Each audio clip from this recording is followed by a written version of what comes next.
Amy, let me tell you about a magical place that is so exactly designed to be enclosed space, year-round fun for the whole family that I bet you already know what I'm going to say before I even say the name. Let's say it together on three. 1, 2, 3. Great Wolf Lodge. You got it, Amy. My kids loved Great Wolf Lodge when we went. You probably already know that it has a huge indoor water park with a wave pool, lazy river, a bunch of massive water slides. But then your pack can hit the other attractions because wait, there's more. Great Wolf Lodge has adventure-packed attractions like Magi Quest, a live-action game kids can play throughout the lodge, plus the Northern Lights Arcade. Spent some quality time there, so your kid who loves the lazy river and your kid who loves fantasy games will both have a great time. Great Wolf Lodge also offers great dining options and complimentary daily events like nightly dance parties, all under one roof. Unpack the car once and you're settled in to have fun. And with 22 lodges across the country, you're always a short drive away from adventure.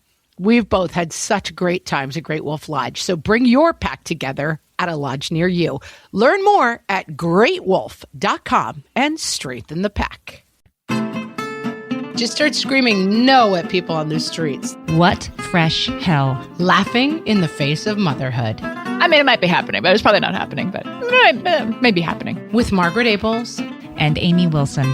Your chocolate chip pancakes are not a condemnation of your friend's egg whites. A podcast that solves today's parenting dilemmas so you don't have to. You're going to be in big trouble. Hello, everyone, and welcome to this week's episode of What Fresh Hell Laughing in the Face of Motherhood. This is Margaret. And this is Amy. And this week we're talking about saying no when other parents say yes. Amy, do you have an issue with this? I do have an issue with this. My kids, as you know, some people listening might not have been keeping track of this. My kids are now 15, 14, and 11. I think my youngest has got a year older since the last time I listed my kids. And I do think, as I was reflecting on this becomes more of an issue the older your kids get. Would you agree? Yes, it happens at every age and stage, but probably harder and more consequential when the kids are older. Well, for me, I think this really kicks in. I was reflecting on this. When does this start? It really kicks in when I think your kids leave the house for school, like start school, start a life outside the home in any way, and realize that there are worlds beyond their own. Yes. Pete Wells wrote an article for the New York Times Magazine. It's an old one, but it was a funny one about his 5-year-old coming home from kindergarten and saying, Luke says there's a restaurant called McDonald's. And Luke's a liar. Yeah, he says they have French fries there and they're really good. So he takes his son to McDonald's for the first time after having sort of kept it from him for 5 years. I kind of thought, yeah, that's probably about right when they start to have social lives. What do you think? Yeah, sure. When they start interacting with other people outside the house who are not you, they get hip to a lot of stuff that you might have been keeping. We did a live show once in my hometown, and we were talking about lies we tell our children, and somebody from the audience yelled out, McDonald's is still closed, because our McDonald's had been under construction and it had opened back up, but she was like, no, they're still closed. And she was just waiting for the moment where some other kid was going to tell her kids that McDonald's had reopened. There is this blissful time when my kids were little and the summertime where we would spend our summers, there would be this noontime whistle, like from the fire station, old fashioned. Right at noon, there'd be this whistle that the whole town could hear. And my little boys thought that was the lunchtime and nap time whistle. When you heard that, it was time to eat lunch and then take a nap. And as far as they were concerned, that's what everybody in busy town did of all ages and stages. And yeah, and why wouldn't they? Right. Yeah, my father's version of that was that his father, when they built the Tappan Zee Bridge, which is in New York, now the Mario Cuomo Bridge, he knew what time to turn their lights on. So he would go over and flick a switch in their house and be like, I should turn the bridge on. And so they believed that he owned the bridge and he was in charge of turning on the lights every night, probably until they were school aged. So yeah, this is like the sort of like faucet comes on. I have one more story about this, but I think this is very true and funny. My friend Christina, she brought her kids over for like a Sunday night family dinner at our house. Her son was 4. And at the time, my kids were, like 8th grade and 6th grade. And of course, they were just sort of like demigods come to earth to walk by him. He couldn't believe that they were amazing. And they showed him how to play video games. And she's like, here's the problem. We're going to go home now. And George is going to know that there are Xboxes places besides the pediatric dentists. She had convinced her kid that only Dr. Rob had an Xbox. There was one in the whole world. And Yeah, we're it wasn't a dealing that ton. right now with the Nintendo Switch, which is the new, must-have game console. And I was like, oh, we don't need one of those. The cousins got one. We're now doomed. Like, we're getting a Nintendo Switch at some point. Like, the cousins have it. Yeah, you're keeping these things from the door and then all of a sudden you can't anymore. So I want to give a shout out to Jessica who suggested this topic. She contacted us and said she wanted to hear about how to deal with group situations, which we're going to get to those. I feel like group situations are like level 3, so we'll get there. But situations where you parent differently without it causing friendship or family strain. Specifically, once your kids are old enough to ask why there are different expectations. Well, because until they're old enough to ask, there's no issue, right? Right. So as they soon figure as it they're out, they'll ask. basically cognizant of the fact that they may have different rules than other people, this starts. But the consequences are fairly low of like, why doesn't he have to eat his broccoli and I do? Those are the rules in our house. Fine. It gets a little trickier as you get into like much more complicated and loaded issues. So let's tick off the things that we can have different rules around and enter into conflict. Let's hit some. Like just recently, this is the new third rail, I think, at least in New York City, soda. If you let your kids drink soda, we were out as a group. All the kids went trick-or-treating and then we went to a restaurant and the waitress actually came over and she's like, some of the children at the other end of the table, some have ordered soda. And I just wanted to make sure that was okay. Because apparently she's probably gotten chewed out by some parents in the past for having given them soda. And there were some kids at the table, like mine, for whom I'm like, whatever, like Halloween, Right. Have a soda. Why stop now? Have a soda. And there are other kids at that table who don't have. In fact, my high school sophomore doesn't drink soda. Like, period, the end. It's the devil. It never passes his lips. And he didn't even really get that from me. I'm thrilled. Like, he's better off. But there was a situation where a bunch of parents were at the table and some of the parents don't let their kids have soda and they weren't going to be jerks, but they were sort of like, yeah, no, those two don't have soda. And I'm like, mine do. Guess I'm horrible. It's a weird moment. We'll get deeper into this, but I do think the overall lesson is that different families have different rules. Like, we grew up with lots of families who had different religious traditions. And yeah, some people don't eat certain things and other people do. And that's fine. But our rules are our rules, basically. And whether or not there's an overarching like religious connotation to that, or this is just how we choose to go, that's how it kind of comes down. Well, okay, so that takes me to another point about this, but I think it's a really good one. The New York Times Motherlode ran just a little story about this. Like, do you have different rules in your house? And it was a really short piece by Lisa Belkin, and I'll link to it on our show notes at whatfreshhellpodcast.com.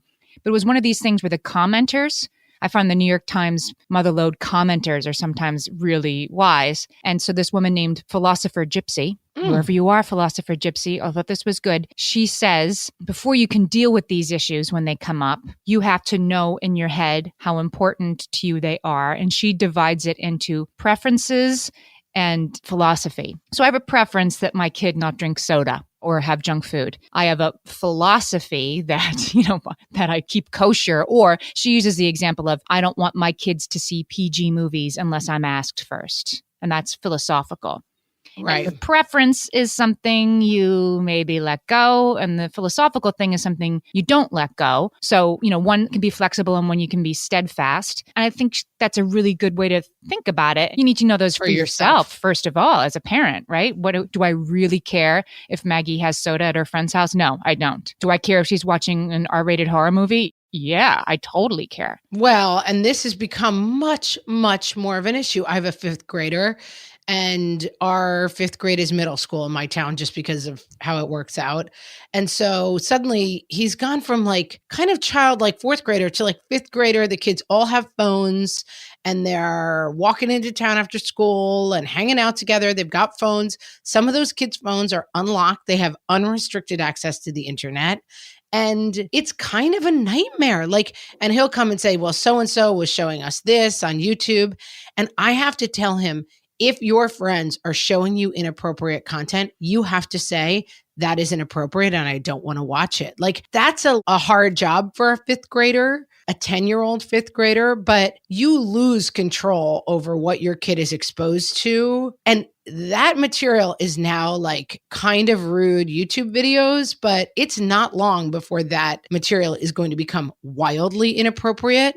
And you've got to try to drill into your kids that like, I expect you not to watch inappropriate things on a screen, whether or not I am there. It's tough. You're steadfast about that. And then you have to explain it to your kid. And this was one of my sort of takeaways, but I think it's pretty obvious that, yeah, you need, when you talk to your child about that, when I've had my own conversations about that, I try to come at it from, there are people on YouTube who are going to try to trick you into watching something that you shouldn't be watching, and it'll be upsetting to you. There are things that kids shouldn't see because they're just too upsetting. And I frame it more in terms of violence than of, the other stuff. But you have to explain to them, it's not because I said so, it's because it's in your best interest. That's to a not really see good the point. stuff that you're not going to understand, and it'll make you feel really yucky. And I don't want you to see that. So you need to follow these rules and make it something that they'll own, right? And then like soda, right? Like soda is, you drink a soda is the same as eating a piece of chocolate cake. I mean, I'll talk to my kids about that. Like, let's just eat our calories instead of drink them. But it's not so important to me. I have to protect them from it in the world. It is to some people. And that's part of what we have to talk about next, right? Is when somebody else is really intent on something that you're not. And I think it dovetails into a point that we've made a lot, which is this practice of handing your child the responsibility for how they interact with things. It's great to start it at 5 rather than 18. They're leaving at 18 to go to a college dorm where people are drinking and lots of nonsense is going on. And even in high school, they're going to get confronted by vaping and drinking and lots of behavior you don't want them to engage in. And that conversation is a good conversation to start at 5. Like, hey, your friend wants to do this and you don't want to do it. How does that feel? That feels tough for you. But here are the reasons. And I think you made a really good point. Rather than just be like, you are not allowed to watch inappropriate content on your friends' phones, you kind of get into a little bit more like, here's why it's a problem. Here's why I don't want you to do it. And that seems to me like maybe something I've skipped a little bit that I'm going to try to revisit. It really helps. Like my daughter, she gets headaches when she gets migraines, bad headaches when she doesn't get enough sleep. And, we will sometimes spend time under the same roof as her cousins who are allowed to stay up much later as a matter of course. She wants to stay up because her cousin is staying up, and we have to manage that. But, we manage it by saying like, it's literally your health, right? It's like, you need to not get a migraine. And so I know you wish you could stay up until 1:00 in the morning, but that's not going to happen. And she has figured that out over time, even though it disappoints her. But of course, here's another important point in these things. You need to have these, in order to maintain your friends and your family relationships, you need to have these conversations ahead of time and offline and with the kid. And you need to have your plan beforehand when you go into these situations where the different rules will be in place. And I want to add to this conversation, we talk a lot about ages and stages, but I want to introduce into the conversation, Amy, spaces and places. What? And we're going to do that after this break. For some of us, tax season is one of the only times that we look at our finances fully. And once it's over, well, that was terrible. And it is completely understandable not to want to think about it for another whole year. But using Monarch and being intentional with your finances in an ongoing way helps you see where your money is going and how you can put your refund to best use. We are here to tell you, simplify your finances with Monarch. Monarch is the all-in-one personal finance tool designed to make your life easier. It brings your entire financial life, budgeting, accounts and investments, net worth, and future planning together in one dashboard on your phone or laptop. Feel aware and in control of your finances this tax season and get 50% off your Monarch subscription with code FRESH. As you know, my husband and I are preparing to send, 3 kids off to college, and I cannot tell you how helpful Monarch has been in showing us our full financial picture, helping us to track our spending and reach important savings milestones. Our weekly meeting, Amy, it's now run by Monarch. Love it. Achieve your financial goals for good with Monarch, the all-in-one tool that makes money management simple. Use code FRESH at monarch.com for half off your first year. That's 50% off at monarch.com, code FRESH. Big Deal brands are up to 25% off right now at Designer Shoe Warehouse. You're not going to want to miss this. These brands almost never go on sale. At DSW, we'll give you something to brag about. Like up to 25% off select styles from Adidas, Crocs, Nike, Reebok, and more brands you love. Find shoes that get you at prices that get your budget. Save today at your DSW store or DSW.com. DSW, let us surprise you. So in the rest of this episode, we're going to be talking about how to respect other people's and parents' perspectives, even when ours aren't the same. And that's a tough line to walk, but it's crucial for better communication and better relationships. And you know where else I've been working on this? On the Lasting app. Lasting is one of our sponsors this week, and it is an app that helps couples get their marriages back on track by building lasting relationship. I love this app. There's science, there's research. Margaret, they're singing my song. It's like you're on your home planet when you're using this app. You're in your special place. My special place, but Lasting, it has brought so much clarity to how I understand my relationship with my spouse. Each session just takes a couple of minutes, but I always really learn something. Two adults have two perspectives. That's not bad. That's how people are. And if you stay curious about your partner's inner world, you'll stay connected. Right. And it doesn't have to mean that you're in the midst of terrible problems. You're just looking for insight into the other person, which is always helpful. Absolutely. I mean, every relationship needs work and can be improved and can be made better. And Lasting is free to download from the App Store. You can download Lasting and take their free marriage health assessment. But What Fresh Hell listeners can unlock the entire Lasting app and get their first month of Lasting Premium for just 99 cents by visiting getlasting.com and using the offer code FRESH. And again, you can download the Lasting app for free. But to get your first month of Lasting Premium for just 99 cents, go to getlasting.com and enter the code FRESH. Getlasting.com. Build a lasting marriage. Amy, we're back. We were talking about ages and stages, but now we're talking about spaces and places. Are you ready? Yeah, can see where this is going and I'm so excited. Go, please go. There are spaces and places where behaving along with other kids is okay. For example, I just went to visit my cousin. She has a 10, 11-year-old. I have a 6-year-old. My 6-year-old goes to bed at 8 o'clock. Her 11-year-old goes to bed much later. We went out to dinner. We were chatting, whatever. We came home quite late. It was a weekend night and the kids were still up. And I was kind of like, my kid missed her bedtime. Oh, no. And then I realized spaces and places. It's actually okay for her to stay up way past bedtime. The one night a year she's visiting with her older cousin in Washington, D.C. Like if we all lived together, we would have to work that out, but we don't have to work that out. Spaces and places, it's okay. But see, now in this situation, I totally agree, but this is the perfect example, I think, of when it can get tough when I'm the sister-in-law that's like, yeah, no, but my kid really does need to go to bed at 9 o'clock because she has health issues. And part of you is going to be inside like, oh, what the hell? Like she's such a pain in the rear. Like, oh, she's so over the top with these kids. Just let them stay up a little late. If you're the one who feels that way and you're the one who says yes when another parent is saying no and coming in, obviously you shouldn't play that out in front of the kids, but sometimes people do. And I've been on both sides of that. And that's why this is so fraught, because sometimes people make it implicitly or explicitly clear that they don't agree. Can I give you a story? I was on a Halloween weekend at a family place in the Poconos where you can do all kinds of fun stuff. It's called Woodlock Pines. They're not a sponsor, but it's a great place to go with your family. Anyway, they had a hayride and they had, a version during the day that was for little kids. And my kids were little. Like my kids were like afraid of Buzz Lightyear at the theme dinner. They were little. And there was a hayride during the day and then there was a haunted hayride after dark. And we were walking out of dinner. And again, my kids were little. We were going to watch the movie after dinner and go to bed. And this mother was like, are you guys doing the haunted hayride tonight? And they looked at me and I said, no, we're not going to do that. We're going to do some other stuff. And she was like, why not? And I said, I'm not sure that it's really appropriate for their age group.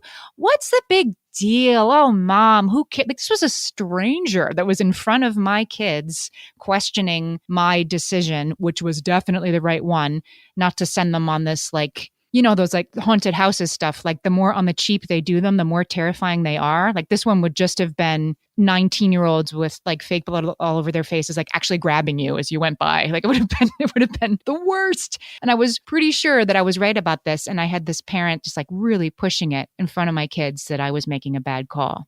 So I'm going to go back to one of my favorite screeds on this one, though. The world doesn't come to your kids, so you were right. You held your ground. But like right now, I feel like we are living the age of the 1,000 articles that are like, don't contradict me in front of my kids. Don't ever say these 9 things to a parents of twins. Like that is going to happen over and over again. So like you're defining what your rules are for your kids is fine. I would say find some places where where the rules are lax. Like we don't bring soda into the house. My kids don't drink soda. But if they're out somewhere and everyone's drinking soda, I'm like, yeah, you can have a soda out at dinner. It's fine. Like in this place, this behavior is fine. But I don't let my kids play Fortnite, for an example, anywhere. That is not trumped by place. That doesn't happen. I don't let my kids watch inappropriate things on phones. We often go to people's houses and they're like, oh, let's let the kids watch YouTube. And I'm like, is there something else we can do? Because my kids don't watch YouTube. It's just like, I don't like them exploring the world of crazy YouTube stuff. Otherwise, kids, while they're doing that, you can go in the backyard. It's annoying to be that parent. People think I'm annoying. My kids get mad at me, but that is not a places rule for me. That's a tried and true rule. It's going back to what they were saying about the preferences and the philosophy. Yeah, exactly. Like this hayride thing. That's a philosophy. This woman wasn't going to change my mind. She just was seriously working my last nerve that she was like, and her kids, by the way, were teenagers. Like, I guess I was making a simpler point, which is just don't be that person. I should hope that we shouldn't have to just don't do that. Like, don't question another person's parenting choices in front of their kid. Don't do that ever. Don't do that when it's your brother-in-law. I completely agree with you philosophically, but those people are always going to be in your life. Those people are always going to be there. Right. And so when it happens, I suppose that it's good for, and so, I talked to my kids afterwards and said, I just think it's going to make you really scared. You're going to be up tonight. And I don't think you want to do that. And let's go do this extra fun thing instead. And then I eventually had to go to one of my favorite rules because they were still like, but everybody, that kind of thing. I had to go to the man said or the lady said, which, as you know, is one of my favorite. Yes. You like the outside, what do you call the outside authority figure? The outside authority figure. Yeah. The lady said you have to be, because this is the kind of place where you have to be a certain tall to ride the go-karts and a certain tall to go to the skating rink without your parents. So I said, no, you have to be as tall as the bumper boats to go on the haunted hayride. And that they could accept and no more talking about it. Right. And you're exactly right. Preference philosophy. If it's a preference, it's fine to let it go in a different place. I prefer my kids to go to bed on time most nights of the year. It is not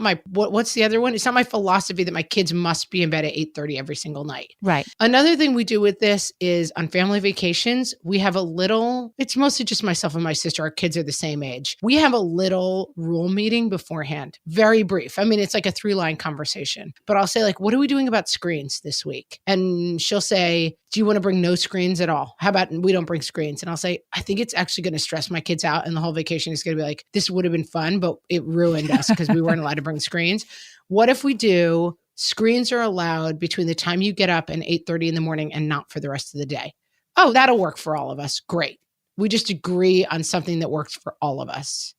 And bedtime, the same thing. Like, who should sleep in what room? The kids who wake up early should sleep together and the kids who don't, like try to see some of this conflict coming if you're doing like a vacation that's going to last a longer time. It's definitely easier to stick your head in the sand, not have the conversation with the other parents, particularly when they're family members. But yeah, that's short-term comfort for long-term resentments when you're not. And as just a basic takeaway, I do think that the more you can have this conversation not in front of your kids, the better. Absolutely. Because when the kid is watching, all the parents be like, what is it the problem? And I have said this on the podcast before. I generally think unless it is your child has a health problem, you've got a real, like you absolutely do not want your kids ever tasting soda, whatever it is. My basic default is I default to the rules of the house that I am in, unless it is something that is a philosophy. So basically, I'm trying to think of the example that we used on the podcast before, but like, I'll give you an easy example. In Texas, my nieces and nephews say yes, sir, and yes, ma'am to their parents. That is how, in place of basically please and thank you. Would you like another hot dog? Yes, ma'am. And I do try to have my kids say that when we're in Texas. That's their tradition. And they don't always get it right. But I'm like, as long as you say, yes, thank you, it's fine. No one's screaming at you. But like, all right, let's try to observe the tradition of the house that we're in. We have talked about this because I remember saying at the time that before I was a parent and I'd be on the receiving side of, ask Miss Amy if you can have more grapes or whatever. And I'd say like, oh, you don't have to call me that. They can just call me Amy. It's fine. But that's undercutting a philosophical household rule of theirs. I used to really go to the mat on calling people by their last names because that's what I prefer. And I have people who it drives crazy. I think friends of mine, that it feels old to them when people are like, ask Mrs. Smith. Oh, call me Linda or whatever. I do usually respond by saying, we prefer to have kids call people by their last names in my house. But I try not to make it just a giant, crazy battle. I always refer to them by their last name to my kids. And if the parent is totally battling me back, again, I wish they wouldn't. I wish they would just say like, oh, that's your household rule. Okay. Even if I don't really love being called that, that's your household rule. Fine. But I try not to get locked into a battle when you're in this situation. Yeah, this is the sort of flip side of the situation, but this is also something we all have to deal with when we're saying yes and another parent is saying no and you're with them. We vacation with the family sometimes who they're super, super healthy and the kids are on very restricted diets, not for religious or health, specific health reasons, just, like this free, that free, gluten, just like very limited diets. And when we sometimes vacation with them, I'm letting my kids have chocolate chip pancakes for breakfast and their kids are having scrambled egg whites and they're sitting at the same table. These other parents don't say anything to make me feel uncomfortable. My kids won't eat scrambled egg whites for breakfast. Like nobody's got a problem with it on the outside, but I feel really weird in that situation that I'm being more permissive with my kids, even though I'm not letting them, watch whatever they want on YouTube until 2:00 in the morning. Like I am okay with chocolate chip pancakes, but I feel uneasy about it when my kids are exposed to something that's much more strict. It's a great, great rule for your kids to learn in life. People operate in different ways and we can live side by side while operating in different ways. It's a great takeaway for your kids. Some people eat this, some people eat that. I mean, my kids now are 6, 8, and 10. And I feel like right now, this is a big conversation in our house. Why is he allowed to have a gun? Why is he allowed to play Fortnite? Why are they allowed to do this? What phones in the schools? Like a lot of the kids have smartphones. My kid doesn't have a smartphone. Why are they allowed? We've just decided that we're going to give you that later. Period. That's what we're going to do. And if I hear about you in school watching anything inappropriate on another friend's device, you're going to be in big trouble. You're going to be in the kind of trouble you don't want. But I guess what shouldn't factor into this, and sometimes does, is I feel weird now. I was at a friend's house last week. We were sharing a glass of wine, and she felt the need to apologize to me that her kid was playing video games in the next room. And I know he kind of plays too much lately and said that. My head wasn't going there. Like she felt that she needed to explain to me why she was being lax about this rule at this time in her family's life or her kid's life. And I wasn't judging her, but she felt judged. And she needed to sort of defend it. Does that make sense? Amy, I have a very, very crucial insight on that, which was one of my greatest life lessons. And I'm going to share it with you right after this. Oh, boy. You're listening to this podcast, so I know you've got a curious mind. Here's a helpful fact you may not know yet. Drivers who switch and save with Progressive save over $900 on average. Pop over to Progressive.com, answer some questions, and you'll get a quick quote with discounts that are easy to come by. In fact, 99% of their auto customers earn at least one discount. Visit Progressive.com and see if you can enjoy a little cash back. Progressive Casualty Insurance Company and Affiliates. National average 12-month savings of $946 by new customers surveyed who saved with Progressive between June 2024 and May 2025. Potential savings will vary. My favorite skincare products actually feel more like self-care, like they're so nice to put on and they smell so good that I'm actually happy when I get to that part of my day. And I swear that is how I feel about Osea's anti-aging body balm. Amy, you are usually the lotions and potions queen on this podcast, but I have to say, hard agree. Osea's anti-aging body balm is a liquid silk body balm that combines the lasting hydration of a lotion with the firming power of a serum, leaving skin smoother and firmer. This body balm is clinically tested and designed to deliver visible results you can see and feel. So we've gotten to use this product for a couple of months now, and I swear I have really noticed firmer and smoother skin, like on the back of my hands. It's like getting a mini spa treatment from head to toe. Get a spring-worthy glow with clean, clinically tested skincare from Osea. And right now, we have a special discount just for our listeners. Get 10% off your first order site-wide with code FRESH at OseaMalibu.com. That's 10% off your first order with code FRESH at OSEAMalibu.com. And now, things you'd never think you'd have to say before having kids. Oreos are not a breakfast food. Why are there footprints on the ceiling of the playroom? Please do not rub peanut butter on yourself again. You should never touch your brother's eyeballs for any reason. Legos do not belong inside your body, ever. Tampons are not a toy. No, we cannot take the beach home with us. Stop crying. When I said get off your screens now, I mean now. Like the time that is presently now. So not 5 minutes from now, just regular now. I can't understand what you're saying when you only use your robot voice. Please don't lick the dog. When you are outside, you always need to be wearing pants. Every time. No, you cannot wear your Darth Vader costume to church. It is not against the rules for your sister to look at you. I do not want to see your penis again today. Do you understand me? This has been Things You'd Never Think You'd Have to Say Before Having Kids from the What Fresh Hell podcast.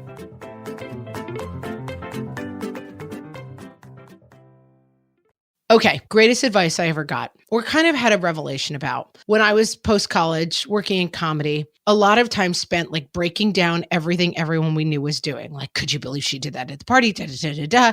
Oh my God, doesn't she have the weirdest voice? And I mean, it was kind of observational comedy to each other, but it was a lot about picking apart other people. And what I realized eventually was that I was having a crisis of personal self-confidence because I was spending so much time talking about other people. The flip side of that was I assumed other people were thinking bad things about me all the time. And I had a boyfriend at the time. And at some point I was going on and I was like, well, I know that she thought I was talking too much. And I was going on and on at dinner. And he literally like reached over and held my hand. And he said, your whole world would change if you could realize how rarely anyone else ever thought about you and what you were doing. And it was like scales fell from my eyes. Oh my God, revelation. And I think some of this issue overlaps with that. Like, we can parent in our own way in parallel to other people without it being a condemnation of the way other people are parenting.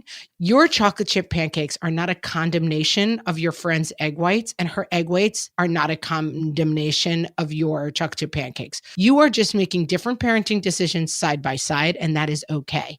It's that we project onto it as we're sitting here. All Amy is thinking about is how much my kid is playing video games in their room. You're not thinking that. Right. No one's really thinking like, oh, your kid has migraines, you're an uptight parent, blah, blah, blah. You just say, my kid has a health issue, which means that sleep is paramount. So whatever else anyone else is doing, we're going to concentrate on getting her a good night's sleep. People are not then gathering in a coffee clutch and being like, can you believe Amy is so annoying? That part of the equation is not happening. Or even if it happened ever or once or whatever, it shouldn't be affecting how you raise your kids. Absolutely. And I would just argue strongly that it's not happening as much as you think it is. I mean, it might be happening, but it's probably not happening, but it may be happening. I just think free yourself from the part of the story of like, what will other people think? You have your values. Your values are important. You have things that are spaces and places, and you have things that are absolute.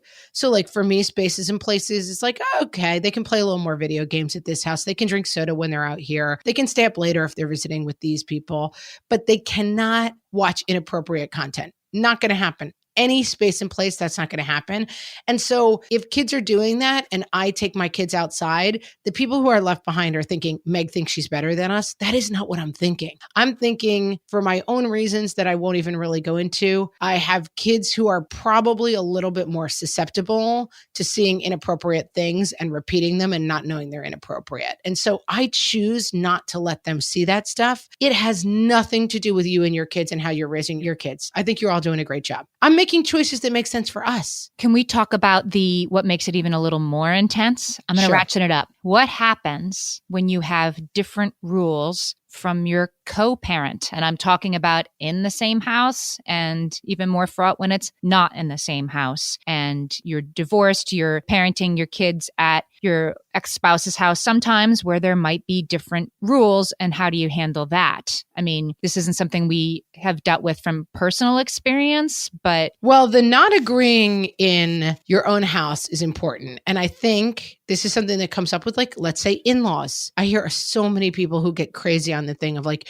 my in-laws feed my kids too much sugar. Like, okay, but to me, it's spaces and places. Like, they go to grandma's house and they eat a lot of candy. Like, I don't care about that. I guess there are people who do, but there I are feel people like who do, right? And we're saying that that's your decision, but it is your decision. But I would just, in general, I would ask you, I've used my improv rule before that, like, in improv, you act like the other person is right. Just open yourself up to the mind of like, let me hear this other person's take on this. If you are absolutely committed to your children never eating sugar and your in-laws want to see them, they have to go with your rules. But I would ask you to see if you can make that a spaces and places thing for yourself. well, but maybe for some people, junk food isn't, but there might be something else that's spaces and places. Like they pull out the iPad rather more than I would like for my 3-year-old, but we don't do that at home. You have to decide. I guess you can't have 18 hard and fast rules that can't ever change in spaces and places. You're going to have to decide what is philosophical and what is preference. And the preference stuff, maybe let some of that go by the wayside, and you have to pick and choose a little bit. Yeah. And I think it can be very much a control oriented thing of like, everyone's got to parent exactly the same way I do. And that's just so unrealistic that at a certain point, I think it's important to take stock of that stuff, but have conversations, obviously, with your spouse. My spouse and I disagree about stuff. Guns was one issue for us where I was like, oh, I don't want guns. And he's like, are you kidding? Like, guns are fine. I grew up in Texas and toy guns, part of our lives. And we actually have kind of come out with like, they play more with toy guns when they're in Texas than they do when they're at our house, which I think is appropriate. There are places that different things work for me, but getting on the same page about stuff with your spouse is important. Having those conversations, but also spouses do things differently. And like, everyone has had the experience with their kids. Like, daddy says it's okay. It's like, well, I don't say it's okay, and I'm the one who's here now. Fine. When you're co-parenting with a spouse who's outside the house, that is a completely different and super tough issue, and probably something we could do a whole episode about. But I still think your basic dialogue is like, my house, my rules. You know, when it's possible, I think it's the consistency among parents, whether you're in one house or two households, helps the kids feel safe. And so it's important to have consistency, and the discussions around the inconsistencies need to happen not in front of the kids. And that's true even if you live in the same house, right? I agree that the consistency is helpful, but I also think that seeing that people behave in different ways and everyone pretty much gets through it is another important lesson. They're going to college at 18, you know? And so if your rule has always been like, I had a roommate from college who never ate sugar growing up in her whole life. And then she got to college and literally like went nuts and was eating a bag of Oreos for dinner. And she eventually had to go see a nutritionist who like drew the plate for her and was like, meat, vegetable, and kind of helped her recalibrate the world that was in between you're never having sugar and you're going to eat more things that you want to eat. And so I think the freedom of like going back and forth to different places that have different rules, it can be a good thing too. I want to talk about something that happens when your kids get older, when they're teenagers and they start to have different rules over all sorts of things, how late they can stay out, where they're going, can they have their phones in the room at night? As the world gets bigger, the sort of variation in the freedom they're allowed to have can get more obvious, including to them, right? And so I have conversations now with my high schooler about, why is this person allowed to do this and I'm not? Why is that person allowed to do that? Because that's crazy, and we talk a lot about the different boundaries that he has versus his friends. And there are times when that conversation has led to, I think, him really understanding and internalizing that the rules we have for him are good for him and are protecting him. And there are times when I have been able to reconsider something that I thought was so important because he was able to talk to me about what other kids are doing, what other parents are doing. I mean, it's possible to change your mind. And I don't think that holding the line on everything is always required. If you're like, this was more preference than philosophical. Okay, I guess it is okay with me if you do that. I think it's good for your kids to see that they can talk to you about the reasons behind your rules. And maybe things will change because of that. And maybe they won't. But if they won't, they also get a clearer sense of your reasoning behind the rules, rather than because I said so, which gets harder and harder to uses your reasoning when they get old enough to argue with you. Absolutely. And I want to kind of wrap by saying that standing up for your values and what you feel is right behavior for your children is a muscle that you should allow them to exercise, because it needs to get stronger starting from the time they're very young so that they have it ready when they're in high school and college. Like, I struggled with this as a high schooler, just being very, very susceptible to peer pressure and like wanting to fit in and not really finding myself strong enough to say no to situations that I knew like somehow were wrong for me. And I think having a 5-year-old who understands that like some people do this, but we do this. Having a 10-year-old who's saying, actually, I have to leave now because I'm not allowed to watch inappropriate content on other people's phones. Letting them flex that muscle is such an important life skill that is going to serve them so well in high school and college. And it occurs to me that when we're feeling the peer pressure that we're talking about, like, oh, Egg White's mom is judging my chocolate chip pancakes kids, and she's probably not, but I feel like she is, but I'm holding the line, that's peer pressure of our own that we need to engage with and model holding the line on what's really important to us, despite pressures. Oh, it's Christmas. Let them do this. It's okay for our kids to see us engaging with that. Absolutely. Absolutely. And like, these are the models that are going to be what our kids' lives are really about. Like, we believe in this thing, and so we act this way. And we do that whether or not we're around people who act differently. And you do it whether or not I'm watching you. Philosopher Gypsy, this anonymous commenter that I keep quoting, I thought put this really well, that to think about, right? The things that are really important to you and the things that are kind of important to you that might be a little more spaces and places flexible. She says, you need to think hard about what the values you want your kids to grow up with and share them with them. And if you don't do that, then you end up with go along to get along, which is not great for your kids. It's not great for yourself. Not going to serve you well. Wow, we solved it. All right, we're going to have differences of opinion about this stuff, but we do it offline, not in front of the kids. We're going to clarify for ourselves what are spaces and places and what are absolutes. We're going to explain the reasoning behind the things that are very important to us, to our kids, beyond this is our rule and because I said so and respect my authority. And we're going to let our kids go out and train the muscles of standing up for their own values in the face of peer pressure. We solved it. We got it. We nailed that one, Amy. Nailed it right down. Guys, we want you to continue on this conversation. I feel like there's a lot of interesting stuff we can talk about on the Facebook page about this. So come to facebook.com/whatfreshhellcast. And when we post this episode, we're going to continue the conversation about it underneath. We also have a lively conversation over on Instagram, instagram.com/whatfreshhellcast. And we're on Twitter too, WFH Podcast. We didn't have a lot of studies or research today, but I like to post all kinds of interesting research and studies and articles, things that come out that are pertinent to parenting in today's world on our Twitter page. So if you like that stuff, follow us there. And also on our website, whatfreshhellpodcast.com. Guys, please go read Amy's studies. She works so hard to post them for you. You know, I wanted to tell you guys something as we leave today, which is that Facebook, as you guys might know, is changing the rules of how their newsfeed works, and they're continuing to tinker with it. And as that happens, our ability to reach our audience, or anybody's ability to reach their audience on Facebook, is going down. When we post new episodes, it reaches fewer and fewer people organically. So if you're counting on Facebook as a way to see our stuff, you may or may not even be seeing it. So there's two ways to fix that. One is to go to our website, whatfreshhellpodcast.com, and join our mailing list, and then you get emailed every time we have a new episode. And both, you can subscribe. So make sure you're going to iTunes and subscribing, or wherever you get your podcast, and subscribing. Then you will automatically, it'll just pop up on your phone every Wednesday and you'll be happy as a clam. We have directions on how to subscribe on your Apple or Android phone on our sidebar of our website, whatfreshhellpodcast.com. So if you don't know how to do it, we walk you through it.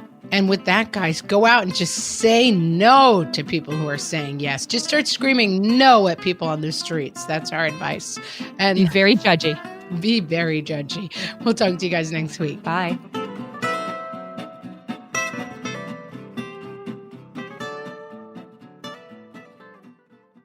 This is a Monday.com ad.